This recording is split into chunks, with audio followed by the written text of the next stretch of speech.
Buenas tardes, jóvenes. Este es el video número 3 de la clase de ética profesional impartida a los jóvenes del octavo cuatrimestre de la licenciatura en Administración. El día de hoy, sábado 27 de marzo del año 2021. Continuamos. Vamos a ver lo que es la voluntad, y la intención y el fin. La voluntad es la aptitud de decidir y ordenar la propia conducta.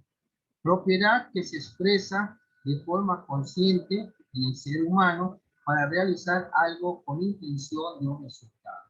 La palabra voluntad proviene del idioma latín voluntas voluntatis, verbo volo, que es querer, y sufijo tas tatis, que es dar. En castellano, y consiste en la capacidad de los seres humanos que les mueve a hacer cosas de manera intencionada.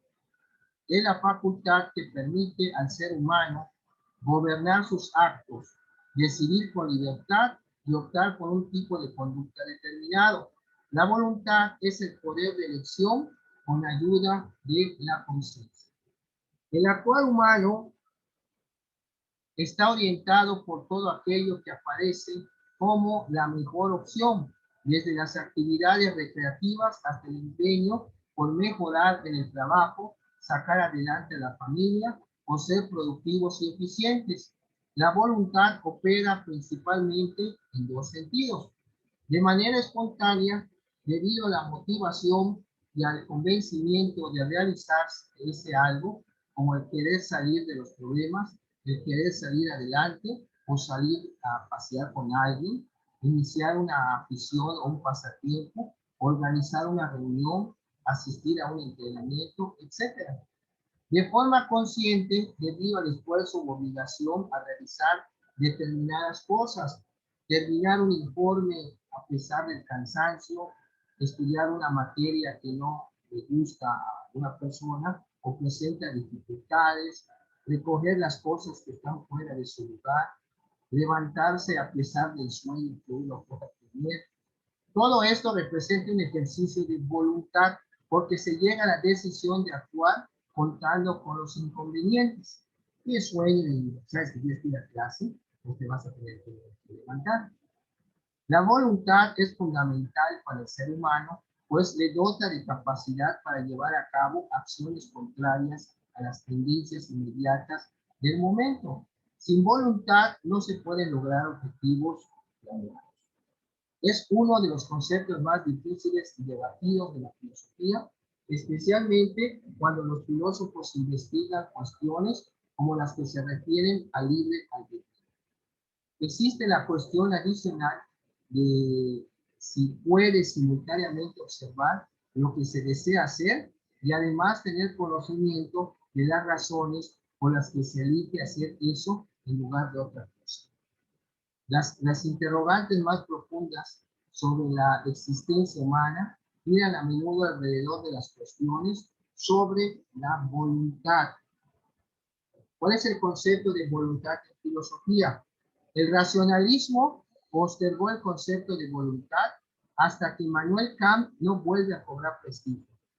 En la filosofía contemporánea se presenta como valor fundamental como un apetito intelectual o la capacidad de decisión propia a un ser dotado de inteligencia y capaz de autodeterminarse a sí mismo desde las ideas.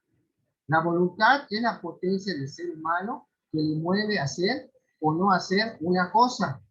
La función de la voluntad es un aspecto de la llamada vida de tendencia, o sea, de la aptitud general para reaccionar ante los estímulos externos o bien los internos, pero se diferencia de las demás actividades propias de la vida, de las actividades propias, de la vida de tendencia en que la voluntad involucra la representación intelectual del objeto y es deliberada, si bien obra a base de hábitos, instintos, etc. Platón considera que las elecciones, hablando de la voluntad, las elecciones concretas de los hombres, son responsabilidad de cada uno, es decir, dependen de la propia voluntad. Por su parte, Aristóteles distingue entre otros actos involuntarios realizados por ignorancia o bajo una fuerza externa que nos mueve sin que lo queramos, y voluntarios escogidos con conocimiento de causa y sin constricción exterior.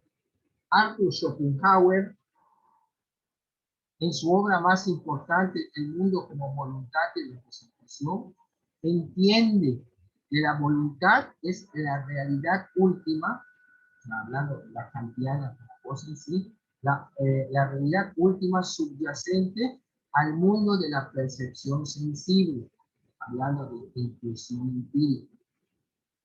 Jean-Jacques Rousseau, Juan Jacobo Rousseau, utiliza el concepto de voluntad general en el contrato, en su obra El contrato social.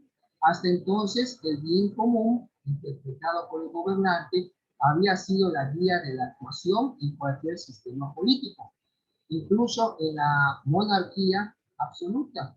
La voluntad del rey era la ley, solo sujeta al juicio de Dios. La voluntad general sigue siendo un concepto fundamental para entender la toma de decisiones en democracia.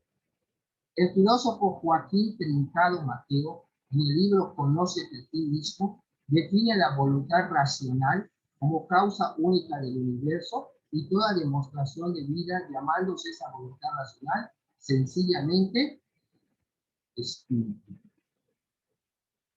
En el antiguo Oriente se creía que la voluntad era la parte superior del hombre. Esta parte practicada por el hombre es lo que nos acerca más a Dios, por lo que alcanzar este grado de espiritualidad no es sencillo. Implica que tenemos que iniciarnos en el camino de la sabiduría o del autoconocimiento. Camino que es abrupto e intenso, muy difícil de transitar, ya que el hombre que alcanza a practicar y desarrollar su voluntad tiene que convertirse en un ser digno para hacerse acreedor a tan alto atributo. Este es otro aspecto de la voluntad. Al aplicarla, nos debe conducir hacia lo positivo, hacia la luminosidad, a lo que sea bueno para nuestro espíritu. A ver, Gabriela, respecto a la voluntad, para ti, ¿qué es la voluntad? Cuando dicen que es una persona que siempre hace lo que se le espera a su santa voluntad, ¿qué entiendes por ese término?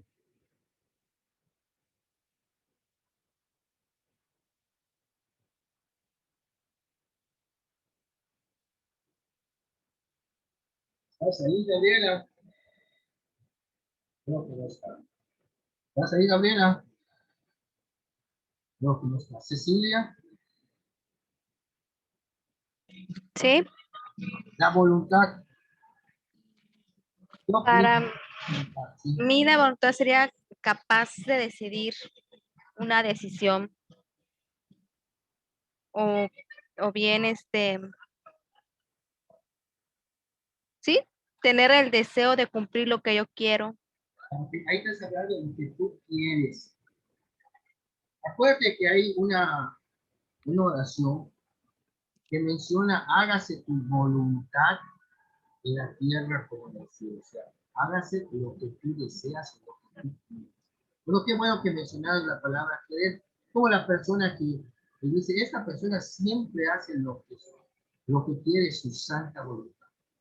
O sea, que siempre trata de imponer lo que esta persona quiere o desea.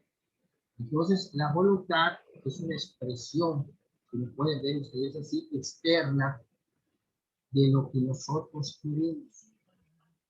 Es, por ejemplo, si el día de mañana se casan, que tuvieron la voluntad para hacerlo, ¿no?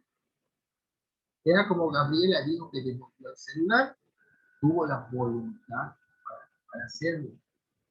Qué bueno, o sea, así lo quiso. O sea, ella lo pensó, lo voy a devolver, o sea, es una cuestión muy personal, y adelante, devolvió, tuvo la satisfacción que le da el subconsciente de haber cumplido con algo correctamente.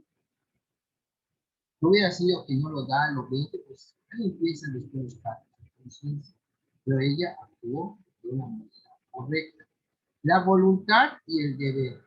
En relación entre la voluntad y el deber, Kant propone un nivel.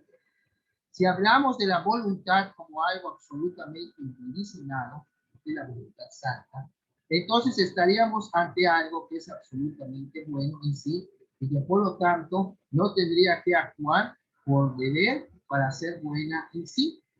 Lo que sucede es que en la práctica tal voluntad se encuentra situada en una realidad que está condicionada a lo que lleva a tal voluntad a tener que superar obstáculos. En este contexto, la voluntad es buena cuando actúa por deber. En definitiva, la voluntad santa, es decir, la voluntad que actuaría al margen de inclinaciones y tendencias individuales, no es buena en sí porque actúe por deber, sino que obra por deber porque es buena. Esa misma voluntad situada en el mundo de las condiciones sensibles podría decirse que es buena cuando actúa por deber. Si se entiende esta diferencia, se comprende por qué Kant afirma, por un lado, que una voluntad que obra por deber es buena y por otro, que una voluntad buena es la que obra por deber. Van a ver usted también en su PDF la dinámica de la voluntad, el concepto jurídico de la voluntad, de una manera sintetizada la ética kantiana, y la axiología, que es se le conoce también como filosofía de los valores o filosofía teológica, que es la ciencia que estudia los valores, la axiología con X. El término fue empleado por primera vez por Paul Lapie, Lapie, en francés se nota acentuada la E, no suena. Paul Lapie en 1902 y posteriormente por Edward von Harman en 1908. Bueno, aquí vamos llegando, señoritas, a la conclusión de la clase de hoy. No sé si tengan alguna pregunta que formular. Ya tienen todo prácticamente en plataforma. A ver, Cecilia o Gabriela. Profe, entonces, ¿es el cuestionario de la semana más el examen? Sí. El examen es para hoy. Ok. Y en la carpeta de lecturas de apoyo está el PDF para contestar el cuestionario. O sea, la síntesis. Ok. Lectura de apoyo está el PDF, ¿no? Ajá, dice Ok, UM, perfecto, profe. síntesis de la segunda semana. Ahí eso para que puedan ustedes apoyar. Esto es lo que estamos viendo en clase. Y aparte hay lecturas sugeridas, tienen ahí la biblioteca virtual si quieren entrar, tienen videos, bueno, todo esto. Y si no hay alguna otra pregunta por parte de, vamos a ver, Cecilia, ¿alguna pregunta? Entendido. Ok, ya van a informar a sus compañeros para que cumplan pues, con su examen y con su actividad, para que ya a partir de mañana, después de la medianoche, para este lunes, ya se haya cumplido con lo que se debe de hacer. Los que tengan un excelente sábado, señoritas, un buen fin de semana, síganse cuidando mucho y estamos en contacto, Dios mediante, dentro de 15 días, el sábado 10 de abril, para nuestra clase número 3. Ya nos estamos acercando al final. Les agradezco mucho su tiempo y su atención del día de hoy. Feliz sábado. Bendiciones. Muchas gracias, profe. Hasta luego. Buen fin de semana.